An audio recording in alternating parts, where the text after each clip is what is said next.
آج سے 5000 سال قبل تائی چنگ کی جگہ کوئی نامعلوم شہر آباد تھا۔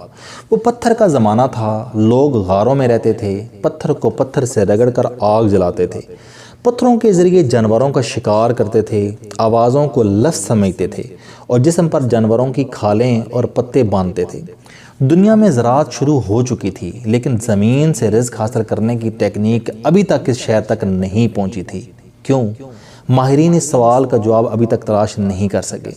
وہ شہر آباد تھا، لوگ اس میں رہتے تھے، لیکن پھر 2800 قبل مسیح میں ایک خوفناک زلزلہ آیا اور پورا شہر زمین میں دھس گیا۔ مویشی، لوگ اور غار تینوں زمین میں دفن ہو گئے۔ وقت گزرتا رہا، لوگ آتے رہے، اس جگہ دوبارہ آباد ہوتے رہے، یہاں تک کہ یہاں تائی چنگ شہر آباد ہو گیا۔ یہ اب تائیوان کا وسطی شہر ہے۔ اس کا رقبہ 2215 مربع کلومیٹر اور آبادی 27 لاکھ ہے۔ یہ شہر صنعتی بھی ہے۔ آج سے 2 سال پہلے مئی 2014 میں آثار قدیمہ کے ماہرین کو تائی چنگ کے نیچے قدیم شہر کے آثار ملے۔ کھدائیاں شروع ہو گئیں۔ ماہرین آہستہ آہستہ پرانا شہر تلاش کرتے رہے۔ حکومت نے منصوبے پر سرمایہ کاری بڑھا دی، کھوجیوں کی تعداد بھی دگنی کر دی گئی۔ ماہرین نے 2 برسوں میں تائی چنگ کے نیچے 48 غار تلاش کر لیے۔ یہ غار قدیم زمانے کی رہائش گاہیں تھیں۔ یہ رہائش گاہیں اپنے مکینوں سمیت اچانک زمین میں دھس گئیں۔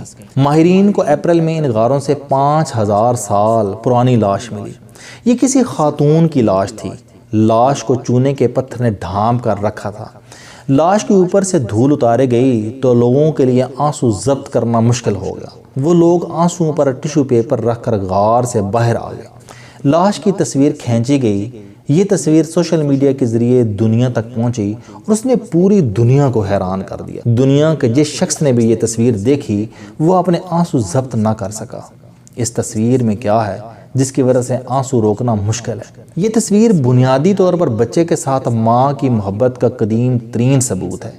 یہ ایک ماں اور نوزائیدہ بچے کی تصویر ہے۔ ماں غار کی دیوار کے ساتھ ٹیک لگا کر بیٹھی ہے، بچہ اس کی گود میں ہے، وہ بڑے پیار سے بچے کی طرف دیکھ رہی ہے۔ بچہ بھی محبت اور حیرت سے اپنی ماں کی طرف دیکھ رہا ہے۔ محبت اور حیرت کے اس وقفے کے دوران زلزلہ آ گیا۔ ماں نے بچے کو بچانے کے لیے اسے اپنے ساتھ لپٹا لیا۔ غار بیٹھ گیا۔ وہ دونوں چونے کے پتھروں میں منجمد ہو گئے۔ قدرت کو محبت کے یہ لمحے اتنے پسند آئے کہ اس نے انہیں فریز کر دیا۔ ماں اور بچے کی یہ محبت 5000 سال تک پتھروں میں محفوظ رہی۔ ماہرین نے لاش کا کاربن ٹیسٹ کیا۔ یہ لاشیں 4800 سال پرانی نکلیں۔ یہ دنیا میں ممتا کا قدیم ترین فوسل ہے۔ اس سے قبل عورت اور مرد کی محبت کا قدیم ترین فوسل اٹلی کے شہر پمپئی سے دریافت ہوا تھا۔ پمپئی نیپلز کے قریب واقع تھا۔ یہ شہر حضرت داؤد علیہ السلام کے دور میں آباد ہوا اور یہ اپنے دور کی جنت کہلاتا تھا۔ یہ شہر پہاڑ کی اترائیوں پر آباد تھا۔ 2 اطراف سے سمندر نظر آتا تھا۔ پانی اور سبزے کی فراوانی تھی۔ لوگ خوشحال تھے۔ یہ انگور کی شراب پیتے تھے اور بچھڑوں کا گوشت کھاتے تھے۔ یہ دنیا کا پہلا شہر تھا جس میں 2 منزلہ مکان بننا شروع ہوئے، جس میں بیکریاں بنیں، جس میں کریم کیک ایجاد ہوا اور جس میں عوامی شراب خانے اور ریسٹوران بھی تھے، اور اس کے ہر گھر کے پیچھے چھوٹا سا لان اور اس لان میں فوارہ ہوتا تھا۔ زیبرا کراسنگ کا تصور بھی اسی شہر میں پیدا ہوا۔ شہر کے درمیان سوئمنگ پول تھا۔ لوگ دن کا بڑا حصہ اس تالاب میں نہاتے ہوئے گزارتے تھے، اور یہ دنیا کے ان چند شہروں میں شمار ہوتا تھا جن میں 2500 سال قبل مرد کو مرد اور عورت کو عورت سے شادی کی اجازت تھی۔ لیکن پھر حضرت عیسیٰ علیہ السلام کے انتقال، عیسائی عقیدے کے مطابق، کہ 67 سال پمپئی کا پہاڑ پھٹا، لاوا نکلا، راکھ اڑی اور اس راکھ نے پورے شہر کو ڈھانپ لیا۔ سارا شہر راکھ میں دفن ہو گیا۔ وقت راکھ کے اوپر جمتا چلا گیا، ٹھہرتا چلا گیا، یہاں تک کہ پمپئی راکھ کے پہاڑ میں گم ہو گیا۔ پمپئی مر گیا، لیکن اس کا ذکر قدیم کتابوں میں زندہ رہا۔ اٹلی کے ماہرین نے 1748 عیسوی میں پمپئی کی کھدائی شروع کی۔ آثار قدیمہ دریافت ہوئے اور یوں پوری دنیا حیران رہ گئی۔ ان آثاروں میں لاشیں بھی تھیں، راکھ میں دفن لاشیں۔ ان لاشوں میں ایک جوان جوڑے کی لاش بھی تھی۔ یہ عورت اور مرد تھے۔ یہ موت سے پہلے ایک دوسرے کے ساتھ اس طرح لپٹ گئے جیسے یہ ایک دوسرے کو بچانے کی کوشش کر رہے ہیں۔ آسمان سے لاوا اور راکھ برسی اور یہ دونوں اس میں دفن ہو گئے۔ ماہرین 2000 سال بعد ان تک پہنچے۔ ان کے جسم سے راکھ اتاری گئی اور دیکھنے والوں کی آنکھیں نم ہو گئیں۔ یہ دونوں لاشیں آج بھی پمپئی کے میوزیم میں رکھی ہیں۔ ہالی ووڈ نے پمپئی کے نام سے ان پر بڑی خوبصورت فلم بنائی۔ مجھے 2006 میں پمپئی جانے کا اتفاق ہوا۔ میں نیپلز گیا، وہاں سے پمپئی گیا، سارا دن پمپئی کے کھنڈرات میں گزارا، رات سورنتو میں گزاری اور اگلا دن کیپری کی چٹان پر بنے کیپری شہر کی چھوٹی گلیوں میں گھومتا رہا۔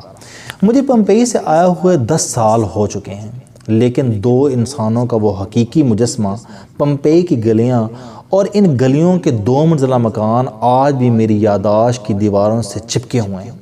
میں جب بھی یادداشت کا البم کھولتا ہوں تو یہ سوال ذہن میں پھن پھلا کر بیٹھ جاتا ہے۔ پمپئی میں ہزاروں لوگ تھے، وہ سارے لوگ آتش فشاں کی راکھ اور لاوے میں دفن ہو گئے۔ ان سب کا نام و نشان مٹ گیا، مگر یہ 2 انسان 2000 سال تک راکھ میں جوں کے توں رہے، یہاں تک کہ انسانی ہاتھ ان تک پہنچ گئے۔ ان کے اوپر سے راکھ کی تہیں اتاری گئیں اور یہ محبت کا قدیم ترین بت بن کر انسانی تہذیب کے سامنے آ گئے۔ ان میں ایسی کیا خوبی تھی، ان میں ایسا کیا جادو تھا کہ قدرت 2000 سال تک ان کی حفاظت کرتی رہی۔ اس نے انہیں ٹوٹنے اور ایک دوسرے سے الگ نہیں ہونے دیا۔ اس جادو، اس خوبی کا نام محبت ہے۔ محبت وہ جذبہ ہے جسے زوال نہیں آتا، وہ ہمیشہ زندہ رہتا ہے۔ کیونکہ اس کا سورس اللہ تعالیٰ کی ذات ہے۔ اللہ تعالیٰ نے انسانوں کو اپنی ذات کی محبت میں گوندھ کر پیدا کیا تھا۔ چنانچہ دنیا کا جو بھی شخص محبت کے جذبے کے ساتھ جڑ جاتا ہے وہ لافانی ہو جاتا ہے۔ آپ محبت کی کوئی پرانی داستان کھول کر دیکھ لیں، آپ کو دنیا میں لیلا مجنوں، شیریں فرہاد، سسی پنو، ہیر رانجھا اور رومیو جولیٹ کی تہذیب نہیں ملے گی۔ بادشاہ مر گئے، تخت اجڑ گئے اور ملک زوال پذیر ہو گئے۔ اگر کوئی چیز زندہ ہے تو وہ محبت کے وہ کردار ہیں اور ان کرداروں سے جڑی ہوئی کہانیاں ہیں۔ میں پچھلے سال رومیو جولیٹ کے شہر روونا گیا۔ روونا کا بادشاہ کون تھا، اس کا قلعہ کہاں تھا اور اس کے پاس دولت کتنی تھی، یہ سب کچھ ختم ہو گیا، لیکن رومیو جولیٹ کا نام آج بھی زندہ ہے۔ وہ بالکونی آج تک موجود ہے جس سے رومیو ساری رات لٹکا رہتا تھا۔ یہ محبت جیسے جذبے کا کمال ہے، یہ جذبہ کبھی زوال پذیر نہیں ہوتا، اور پمپئی کا یہ فصل اس عظیم جذبے کا قدیم ترین ثبوت ہے۔ محبت کا دوسرا فصل تائیوان سے دریافت ہوا۔ یہ محبت کا پمپئی سے بھی قدیم ترین فصل ہے۔ آپ قدرت کا کمال دیکھیے، شہر کے سارے لوگ زلزلے کا لقمہ بن گئے، ان سب کی ہڈیاں سرما ہو گئیں، مگر یہ دونوں ماں بیٹا آج تک موجود ہیں۔ ماں کی ہڈیوں نے 4800 برسوں سے بچے کو ہاتھوں میں اٹھا رکھا ہے۔ اس کے چہرے کی ہڈیوں میں آج تک ممتا زندہ ہے۔ بچے کی حیرت بھی آج تک موجود ہے۔ وہ آج بھی لرزتی کانپتی دیواریں، گرتی چھتوں اور غار کے بیٹھے فرشوں میں اپنی ماں سے آنکھوں کے ذریعے پوچھ رہا ہے، ماں یہ کیا ہو رہا ہے؟ کیا ہم مر رہے ہیں؟ اور ماں اپنی پلکوں کے برس سے وقت کے کینوس پر لکھ رہی ہے، میرے بچے، میرے لال، تم پریشان نہ ہو، میں مر بھی گئی تو بھی تمہیں اپنے بازوں سے جدا نہیں ہونے دوں گی۔